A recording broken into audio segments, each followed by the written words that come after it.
let's go to business now. I think Spurs Chemo, because you haven't been here in a while. What do you think, man? Give us a little food for thought over here. What you got? Yeah, good evening to one and all. So who was the guy? Because I only got the back of that. He was like, well, I'm a flat earther now, so I need to explain this. I'm a flat earther.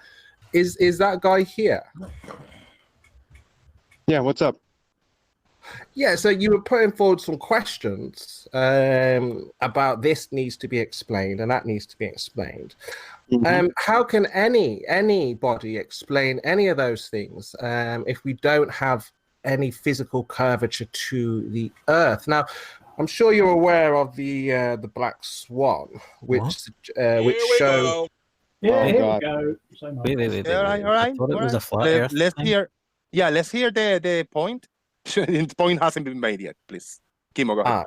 Okay, thank you. Yeah, so we've been told that we live on a globe, radius 3959. So that tells us something. That tells us that the horizon, physical horizon, has to be at a particular distance. So I think, can I get your name? What was your name again? Sorry. Who, me? You talking to me?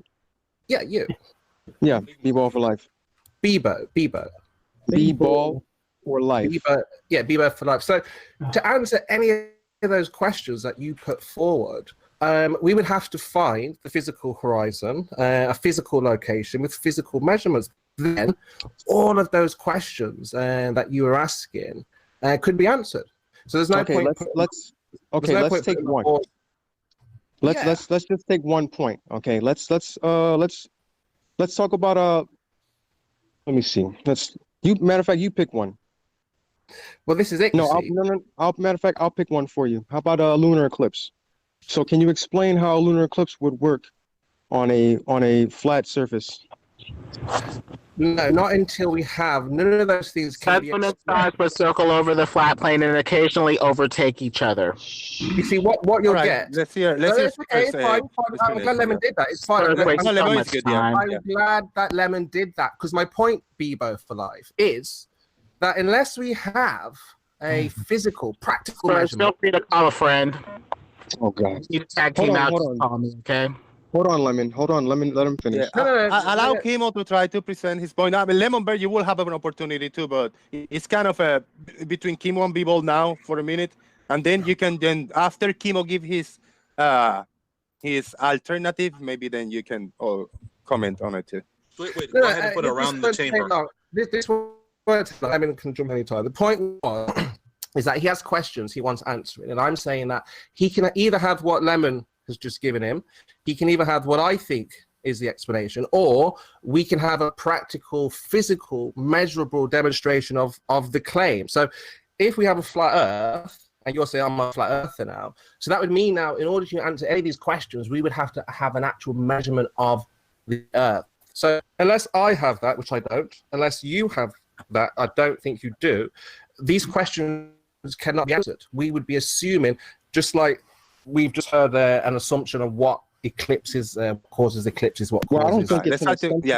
I don't think it's an assumption at all. I think most of science already knows that lunar eclipses are possible on a globe. Sure. Yeah, so I'm curious, what measurement do you think we need for an eclipse? We know what they think. Yeah, sure, but it wouldn't matter what a person thinks.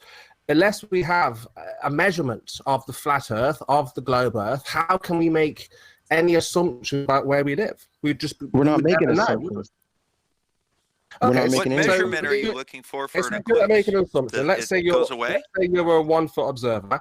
How far is that horizon from that 1 foot observer? Depends on your elevation. Right. So because I've just told you that. But we're not talking about the horizon. We're talking about a lunar eclipse, where the moon, the Earth comes in between. Basically, the Earth comes in between the sun and the moon. So how would that work over a flat surface with the sun and the moon being small and local? Well, how big's the Earth? I don't know. How big is a flat Earth? That's what I'm saying. Nobody knows the size of the Earth. Now, if we had an actual, you guys assume that the sun is small and local.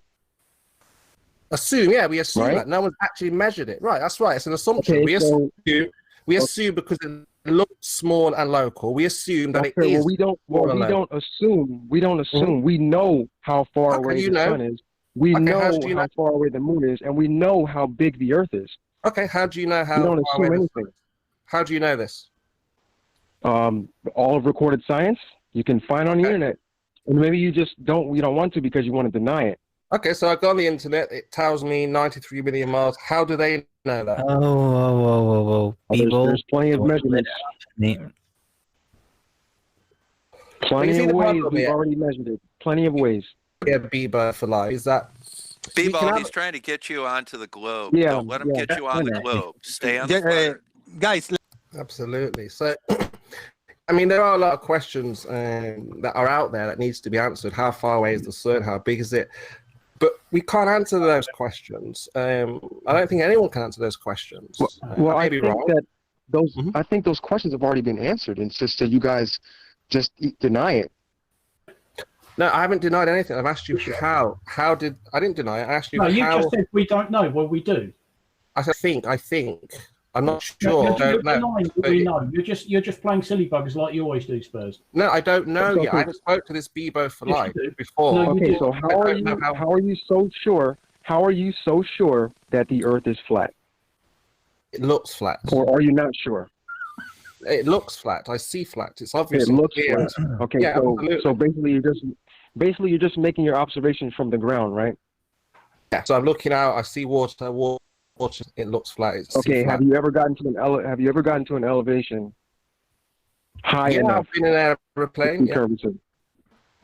I've been in an airplane. Yeah, so that's 30,000 feet, 40 feet. Okay. I see flat. So again, okay. So let's go back. Let's go back to the lunar eclipse. Okay. So apparently on the flat Earth, the sun and the moon are small and local, right? Yep. From what I've heard from flat Earth, there's just roughly 3,000 to 5,000 miles above the Earth. Am I right? Could be. Who knows? Yeah, we start. That would mean that the sun and the moon are smaller than the Earth, right? Mm-hmm. Okay, so both of them, they rotate above the flat Earth, correct? It could mean anything, is what I'm saying, Bebo. Okay, so how would the flat Earth get in between the sun and the moon? I have no idea. To happen? I have no clue. Okay. So that should tell you that we don't live on a flat Earth.